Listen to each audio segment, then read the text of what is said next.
if we focus only on performing, our performance suffers. Right. And I think that's what a lot of us are doing in work and life. We're just trying to get things done as best as we know how, trying to minimize mistakes.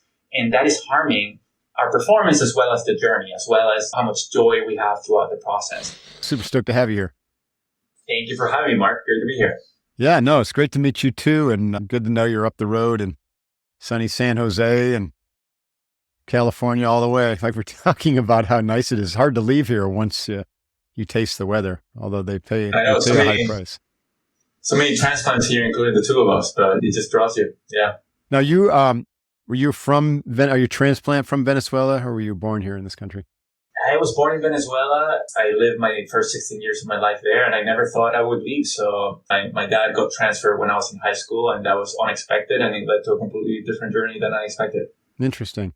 Venezuela has gone through some tough times, and we have a good friend who was about maybe a little older than you, but she left, and then she said the family that she left back there, like there's a lot going on, like a lot of strife and political struggle, and so. Yeah, it's been really hard.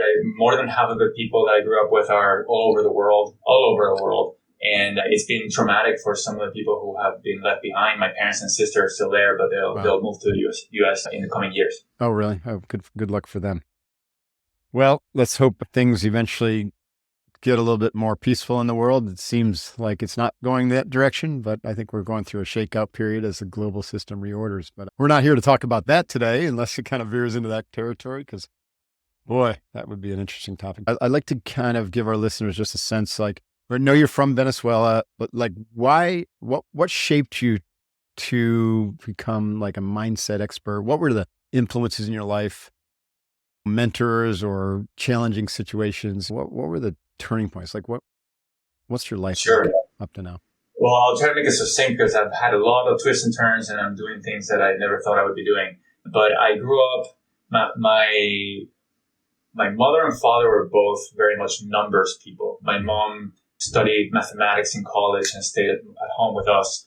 My father was a mechanical engineer and started his career in the oil fields in Western Venezuela, where I was born. And he worked for over 30 years for the same company, an oil company. And he ended up being the CEO of one of the divisions. And what he always taught me was to work hard, like the value of hard work. And for him, like that was a good lesson that has served me well. But on the other hand, the lesson was more like you gotta grind it out. You gotta go to work and do the work that you dislike because that's what you have to do. And so I didn't have an entrepreneurial bone in my body. I didn't know any entrepreneurs. I didn't think of myself as creative.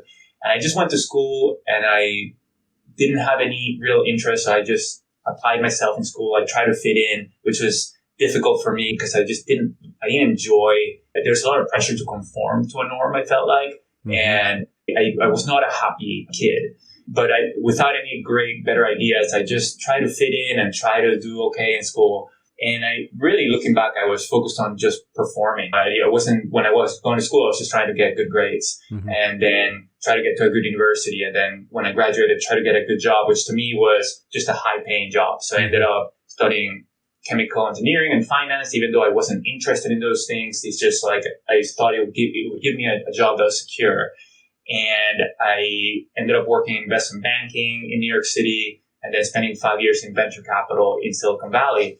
And I thought I was in a place that I never thought I would end up in, Stand Hill Road and Menlo Park, investing in leading edge startups, and with like my own office with like a mahogany desk. But one night I was working, and I did something I had never done before and have never done since, which is I was angry, and I started taking it out on the keyboard. I started like hitting the keyboard hard, doing my work. Interesting. And my thumb started hurting and the pain started kind of moving through my forearm. And I didn't think twice about it because I was used to just working through pain. But the pain got worse over the coming days. And I learned that there was this thing called a repetitive strain injury, and it was getting worse. So I started working on ergonomics and using speech recognition. I started going to the doctor. And I thought at the time that the doctors, I thought of them as car mechanics. I abuse my body, I go to the doctor and they fix me. And that's how I saw it. But this became something that was difficult to diagnose. I had to end up doing lots of things from like Eastern and Western medicine and trying spirituality and all kinds of things to try to figure out what was going on with my body. And my body was getting worse. I met people who had the same condition that I did, which is called myofascial pain syndrome, who couldn't use their hands for more than 10 minutes a day. Wow. And that freaked me out and I was having trouble like opening doors, brushing my teeth, using the computer. And just the fact that I might lose my ability to use my hands really woke me up to the fact that I didn't feel like I was doing anything useful with my hands. I didn't feel like if I lost either if I died or if I lost my ability to use my hands, I wasn't making a dent in the world and I was kind of wasting my life. And so I had to learn a lot about health and nutrition and how to hold my body, but also like search for a purpose. How am I going to be a good steward of my life and how do I want to live so that looking back 20 years from now, 40 years from now, I'm going to be proud of how I've lived. And so I went to grad school to pivot and to develop a different path. And when I was there, I met a Stanford professor, Carol Dweck. She's a psychologist who coined the term growth mindset. She was looking for somebody with a business background to start an organization with, to put out growth mindset out into the world. At the time, nobody had heard about it. Her book had just come out. And so that started me on this path. Well, that and just learning about her work and how a fixed mindset had gotten in the way of my goals. I had gotten in my own way because of where I had fixed mindsets. That unlocked a lot of growth for me, and I partnered with her to help others and continue to learn along the way. That's terrific. Yeah, I'm quite familiar with Carol Dweck's work. She's kind of famous in the academic world, just like Brene Brown almost like. And I only know that because I'm at my doctorate right now. So I've been quoting Dweck like relentlessly because I'm all about mindset. So you have to quote her when you're talking about mindset. How was it to start that company and to work with Carol and talk about that work, the work you did at Mindset Works? Sure. It was wonderful. And Carol's been a close mentor for 16 years now. But Mindset Works is an organization that helps schools foster cultures of learning rather than cultures of performance, which is when I was going to school, I was just focused on grades, right? So growth mindset cultures, both for the adults, for the kids, for the parents. And it was an amazing experience doing work that I was passionate about, helping turn around and just foster cultures where kids develop the love of learning, a love of growth, and teachers kind of develop practices that cultivate it, that focus on learning rather than focus on just kind of the grades, and focus on improving rather than focus on improving. Focus on taking on challenges that we can learn from and examining mistakes rather than try to do everything flawlessly. And so it was very fulfilling work. I definitely made mistakes. So the company is thriving and it's impacted schools all over the world. But it took us longer than it should have because I made mistakes as a first-time entrepreneur. One of them, I had in venture capital, I felt that there was a lot of pressure to put a lot of money into a company, have it grow quickly and sell it. And I saw this as a life endeavor, as a marathon, and as something that the world wasn't ready for us to like hire a lot of salespeople and marketing and just grow quickly. And so we bootstrapped the company. And a mistake that I made is that we didn't put enough resources into the company. So we were really focused too much on performance and too little on learning and learning from people who have done it before and focusing on fewer customers at first to experiment and to figure out what worked best for them. So it was an amazing journey of learning, taking longer than it should have, but amazing growth as well. Yeah, well, that's a judgment call that you can make in the rear view mirror. But yes. At the time, it very well was probably the right cost. The pressure that you put on an organization when you bring in outside capital and all the different board kind of vision that gets inserted into it, and suddenly it could have also destroyed the business. You've seen that happen quite a bit. Yeah, I struggled with that same thing. I completely self-funded my organization, and it's taken us a long time. At the same time, we own 100% of it, and we don't have anyone telling us what to do, right? We're not beholden to anybody except our clients. I mean, that could change someday, but anyways, it's just the way things were, right? So we can't. Yeah, no, and it's a great place to be where you are in you don't have those outside kind of pressures that sometimes might not be aligned. And on the other hand, there are some great investors there that are long-term investors and focus on the mission and making a good impact. So we also could have search for those investors that were aligned with us. Yeah. No, I hear that. So your interest in performance, I could see, started with your own journey of healing. By the way, have you fully recovered from the myofascial issue? I have fully recovered. Yeah. It took a long, I was, for 3 years, I was using speech recognition. For 3 years, I was stretching for an hour and a half every day. I changed the way I eat. I changed the way I exercise. I hold my body. I was psychologically, I was every day telling myself that I was as if I was in a sprint all the time. So I was literally tensing my muscles all the time. Mm-hmm. And what happened is the muscles are plastic or malleable like the brain is. And so when they were always contracted, they lost the ability to relax and they became physically shorter. You can measure the range of motion is very restricted.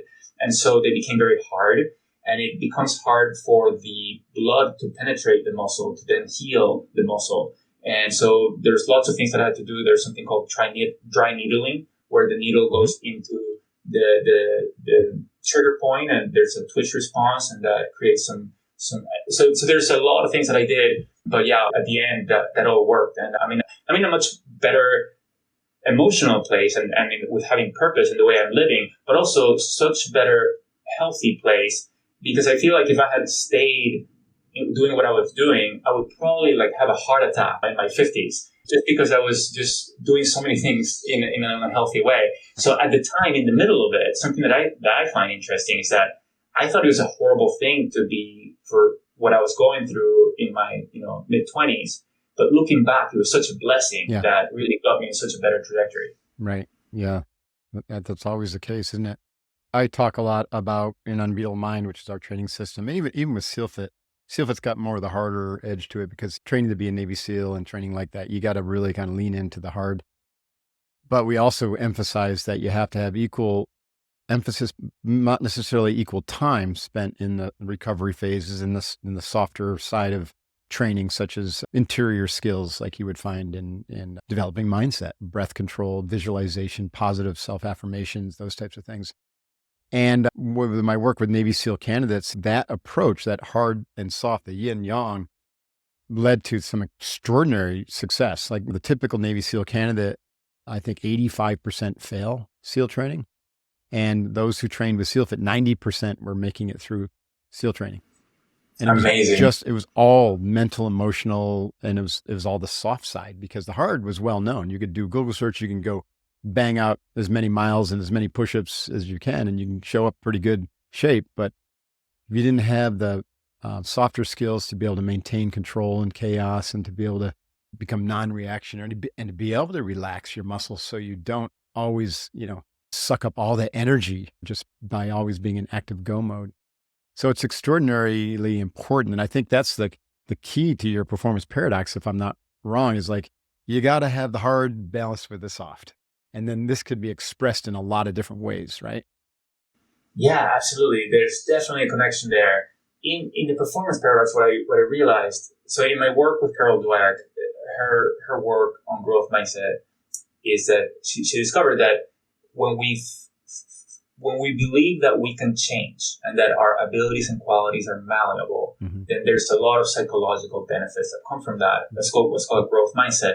Versus when we believe that we can't change, that we're fixed in a certain way. Like, for example, people are natural athletes and that's why they're so good, or natural leaders, and that's why they're so good, rather than everybody can become a better athlete or a better leader.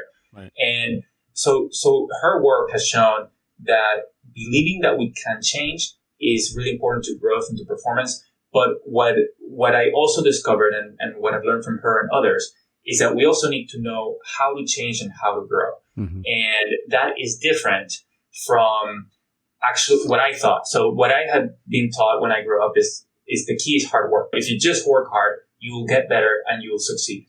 But what I've learned from Carol Dweck and Anders Ericsson and others is that actually that's misguided, because we can work to perform and we can work to improve, and those are different things. So if you think of an athlete, when they're working on the performance, like they're in the match, they're in a tournament, they're in the championship final, they are doing things as best as they know how, trying to minimize mistakes. That's what I call the performance zone. But what we don't see, I mean, you see it because you're behind the scenes, but what most people don't see is that what they do off the court is very different from what we see on the court, right? Off the court, they might say, this move that I was trying to avoid in the game because I was just failing every time and losing every point, I need to work on that move. I need to work on the next level of challenge that I haven't mastered yet. And that's what I call the learning zone, right? It's leaping into the unknown. Right. And the performance paradox is kind of the counterintuitive reality that if we focus only on performing, our performance suffers. Right. And I think that's what a lot of us are doing in work and life. We're just trying to get things done as best as we know how, trying to minimize mistakes. And that is harming our performance as well as the journey, as well as how much joy we have throughout the process. And so the book in the book, The Performance Paradox, what I focus on is in contrasting the performance zone from the learning zone. And what are the different strategies that we use to learn and to grow and improve that are different from just what we do to get the job done? And how can we do both of those things, which are important in our work and in our lives as individuals, teams, and organizations? That's awesome. Yeah, cool. A few things that are coming to me that I learned in the SEALs and through my many years as a martial artist is that oftentimes, or most of the time, or all the time even, it's really better to do a narrower range of skills and to practice them more than it is to try to master a broader range of skills. And of course, through the necessity of time, you end up practicing them less. It's like Miyamati Musashi in Book of the Five Rings said, I'd rather take a warrior beside me who has practiced one sword cut 100,000 times than a warrior who knows 100,000 different sword cuts. And so that kind of doing less things better, right, is a really powerful principle. And I think you just touched on that. There's also this idea of just doing something you're already good at and just trying to keep on doing it harder. And that doesn't work either, right? Like if you're a runner, just running more miles isn't going to necessarily make you a better runner, right? So there's a whole different attitude about this idea of a learning zone. It's like even doing different things. My relation to that is like I was a competitive swimmer at Colgate University. And it wasn't until I took up rowing that my swimming improved. Like I literally plateaued for like 2.5 years. And then I took some time, I started a new sport and I came back to swimming and suddenly my everything was so much better by doing something completely different. Absolutely. Yeah. Absolutely. You know, like there's this Greek orator, for example, his lawyer named Demosthenes. He was the best orator of his time. And so but at the time, kind of the courtrooms were outside, they're very crowded and loud, people would shout. And so he did things like go practice by the ocean where it was very loud, or he had a twitch in this weird thing he would do with his shoulder, he would bring it up. So he would practice in his basement with a sword hanging from the ceiling so that if he raised his shoulder, it would hurt. So to your point, yeah, the things that we do to improve are different from just getting and just doing more of the activity. Yeah. Well, I'd love to just get some of the practical and tactical ideas that you bring forth in the book to unlock the learning zone and to overcome or to live the performance paradox. I'm not sure how you would say that, but embrace the performance paradox probably better. Yeah, I mean, I would say so. The performance paradox is a challenge. It traps us into chronic performance, into trying to perform all the time. And what we need to think about is first start with, what do I want to improve? What do I want to develop? What do I care about? And just having the consciousness and the intentionality of first, okay, what do I want to get better at? And then what are the habits that are going to help me improve in this area? Do I need a coach? Do I need to do some deliberate practice? Whatever it is, meditation. I think that kind of reminding ourselves every morning of what that is that we're trying to improve and how we're going about it is a great way to start. And then thinking about what are our habits, because a lot of our habits tend to be performance habits, just getting things done, and kind of systems, whether it's individuals, teams, or organizations. So what are the systems and habits and tools that we're going to use, not just to perform, but also to learn? So for example, in team meetings, often we talk about just performance things. What do we need to get done by when? How are we going to keep ourselves accountable? That's all really important. We need that. But we can also put into the meeting agenda as like, what have we learned recently that might be helpful to others? Or what questions do we have for each other? Or what insights are we getting from customers? Or what experiments are we running? So that it becomes the easy default. The way we work and live is we work and live in both zones. And what kind of strategies we use varies depending on what skills we want to improve, what our context is, what our resources are. Yeah. So when you're coaching, what do you recommend when someone's like beyond the point, they've had the go button pressed to full for so long that now they're burned out and they've lost motivation and they lack clarity? And I'm sure you've seen so many people like I have who are just like hit the wall. And now they're like, uh-oh, what do I do? Yeah. So, and to your point, in order to be a motivated learner, so I think we need 4 things. One is the belief that we can change. That's a growth mindset. Yeah. We need to know how to change. That's founded in the difference between performance and learning. Third, we need a why. We need a reason, a purpose, and you're getting to that. Why am I going to put effort into performing or learning, or both?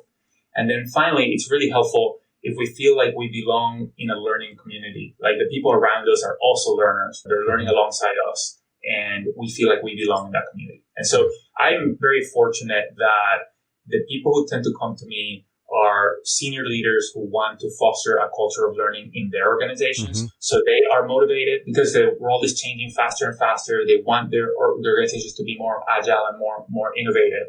And so there's interest there, and their challenge is how do we make this the air that we breathe throughout the organization. And that is something that people embrace when there's leaders that identify, here are our refreshed core values, here's what we care about, here's how we're going to support this going forward, here's how I'm going to model this, I'm going to be working on it myself. Then that is something that people jump to, especially if there's a purpose to the organization, that people feel like their work is important, it's going to make a difference in other people's lives.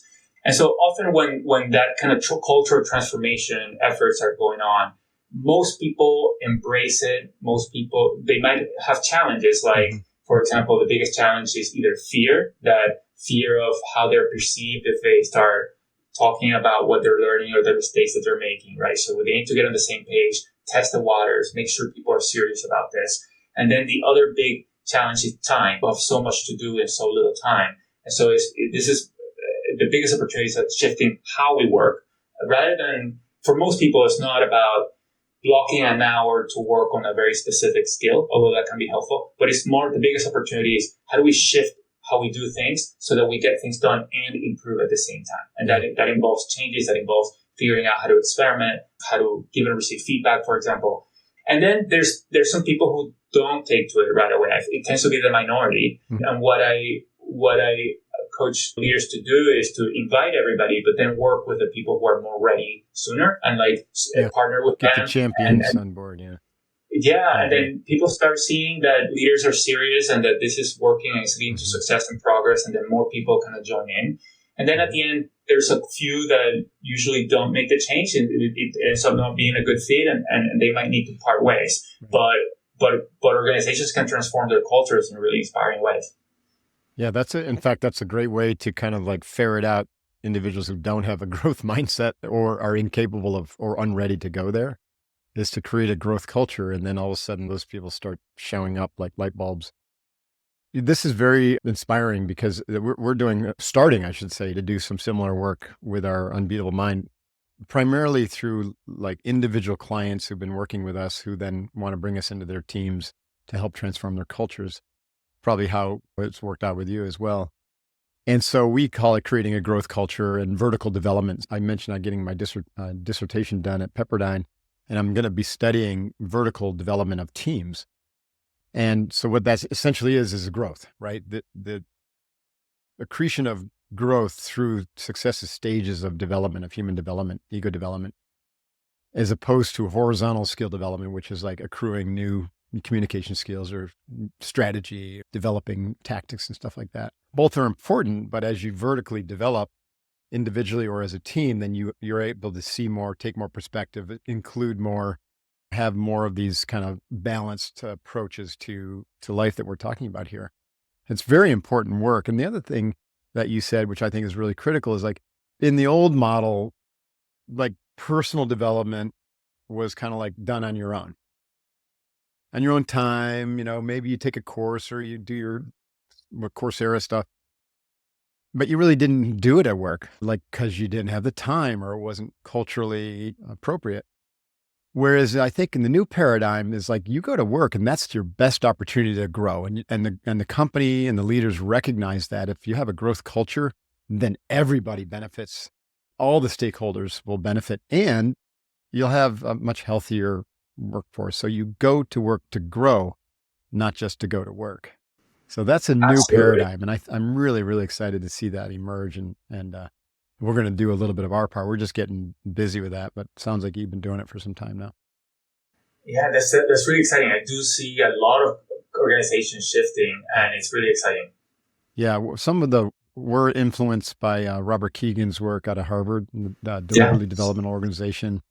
And we've kind of that's not prescriptive. So our work is more prescriptive in that we deliver the Unbeatable Mind integrated training system and what we call the Unbeatable Mind operating system to be able to assess both potential and performance, which is kind of the yin yang of the individual, and the potential performance or the yin yang of the collective. So culture, deepening connection, and then the organization itself, clarifying and emboldening the vision in service, right? And so when you can work on all these 4 dimensions simultaneously, right, you have this real acceleration of growth and learning. Amazing. How cool. And how do you decide, Mark, like what you bring into those programs? Because your interests are so varied, and on a spiritual sense and like on a human sense, I feel like you're such a high level, like that it might not even, people might not be ready for some of the things that you teach. And so how do you decide what you bring and what you kind of leave? So just like with you, like there's the framework and then there's the customization for the unique needs of the client, right? So every client's culture, you got to kind of start where they're at, but you can kind of like draw a roadmap. So a lot of and the other thing about our training, Eduardo, is like, I call it taking the foo out of the kung fu. So we have some deeply spiritual practices that people don't even know are spiritual practices, right? So we start each meeting with box breathing. It's a simple practice to calm the nervous, we have all the science behind like, what is it doing for your arousal control? What's it doing for your attention control? If you practice it over a long period of time, it's going to deepen your powers of concentration, help you focus more, get more done. So it's very practical. So I teach it to Navy SEAL candidates, but if I told them that I was teaching them a yogic pranayama practice, their eyes would roll back in their head and they'd go to sleep. So we've developed these practices over the years, which are just very simple, very practical, but have a profound impact on your psychology, physiology, sense of self. And then what's unique about what we're doing is we're doing them as a team. Like we create the safety so that the team is okay to shut their eyes and breathe together. And the team is okay to share vision and to actually visualize, right? Because we know from sports performance, like it's one thing to have a vision, but if you're not practicing every day, you're not adding to that, adding energy to that imagery, then, right, it's just like shooting one round versus having full magazine. And so, but most people aren't taught how to do this, and they're awkward if they think they're going to do it in a group. And so we help dispel all that, right, through example, through training, through kind of like walking them along the path. And so it's very cool because we're bringing this vertical development into teams and teaching them these, what I think, and probably you would agree, is like the next frontier in personal and leadership development is all these internal skills that have been ignored in the Western world. Yeah, and that's so exciting. And that's, when people go through those experiences together and grow together, it builds their bonds, their trust. They can be more transparent with each other and sharing more of their emotions or their thoughts. And that feeds learning and performance, right? Because we are bringing all of our perceptions and all of our ideas together without fear. And so that's really powerful work. Yeah, no, I think I agree with you. I'd like to kind of like double click on that. As you talk about like trust is a big deal right now, especially since COVID and all the political polarization that's going on and working remotely, right? The studies have shown that trust is like degraded by 20-30% just because we don't really have the opportunity to be in person anymore. So how do we build more trust? What are some of your ideas on how do we really recover trust and build more trust in organizations? Well, I think we need to be clear on the goals and then give people structures and the clarity of goals to deliver on those goals. Rather than when people are working from home, for example, trying to micromanage everything that they do that doesn't, or like tracking how much time they're working, for example, that erodes trust, right? Because they're getting the sense that you don't trust them. Versus if you get clear on what are the expectations in terms of outcomes, and then tell me if you need support, and let's see if we are going in the right direction and meeting the right progress that we want to be meeting. So we want accountability to both performance and to learning, but it is about being clear on the goals and having transparency on ongoing conversations, but not micromanaging, being more about how can I support you to deliver on these goals. And then for each of us to deliver on those goals, right? And if we get into situations where we are at peril of delivering on something, then bringing that up and saying, hey, like this is not going as planned, or, I might need more time on this. So it goes through, all of us need to take responsibility to just be open with each other about expectations, about what needs to get done, and then deliver or have conversations about when it's not happening and what we can do about it. Right. What are your ideas? Well, I like a lot of what you're saying. I think work is different when it's virtual, right? Because you just lack kind of like the hangout time. Like there's a concept called hamago, hang out, mess around, and go deep, right? And those are three ways that we kind of interact in a normal workspace. And so I think if we could bring hamago back into like virtual, where we have some time, right, to just hang out and just not be so performance focused. And then the going deep is learning. Maybe like we have some learning time. So I think some companies really get that. Some cultures get that. But most, when it's like virtual, it's just like you said, it's all do, task, check up on the task and all that. So I think that's what we're trying to do is like build more hamago, more hanging out time, just sharing ideas. Don't have to have any specific outcomes. But, sometimes the best idea comes when there's no pressure because we're just sharing stuff like around the water cooler. And then I think what you said earlier or we talked about earlier is like being okay to recontextualize productivity, right? It's like some of the studies coming out about the 4-day work week showing, wait, you're actually just as productive or more because people are motivated to have the 3-day weekend. It's countercultural for Westerners, right? So if for me, like I try to prioritize like one main thing every day, and like today and yesterday, I've got some podcasts lined up. So like it's not one, it's these podcasts are my main thing. So I won't like schedule a lot of other stuff. I have other meetings, but they're not where my energy is focused. So figuring out like what we call the most important target. What's your most important target for the day? Radically focus on that. And then just relax about the other stuff. Allow for some spontaneity, cancel a meeting if it feels like it's going to drain your energy. And that's been really helpful because by focusing on that one thing and releasing the pressure on that, just the endless task list, then what happens is things start to solve themselves. And also you have more space to recontextualize. And so what happens is suddenly you see that the way you were looking at a problem that had broken it down into these tasks is wrong. And maybe there's a way to come at it that has way more leverage. So the idea of doing less things better means decluttering your environment, focusing on the right things for the right reasons, and allowing the space for what I call shibumi, that effortless perfection, that knowingness that can only come from stillness when your mind is out of the way. So I prioritize a lot of meditation and contemplation into my day, not just in the morning, but also in midday and in the evening transition between work and home. And I can guarantee almost all of my good ideas come from those silent times. Yeah, that resonates. And to me, it makes me think of, I try to think about kind of the mental and emotional states that I want to have as part of the mix in my life, right?